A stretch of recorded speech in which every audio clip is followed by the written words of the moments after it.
Jamen, den her model er et tropperumskib, som kan transportere soldater til kamp, og det hedder The Hurricane. Og det har været med på en udstilling, som var til Lego Fan Weekend i Skærbæk tilbage i september i år. Og ja, så skal det bruges til et par udstillinger næste år.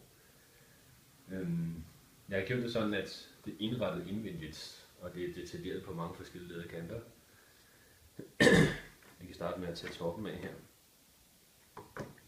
så man kan se det hele indvendigt. Det er simpelthen bare sektioner, jeg kan tage i. Forrest her har vi cockpittet med kaptajner og så videre.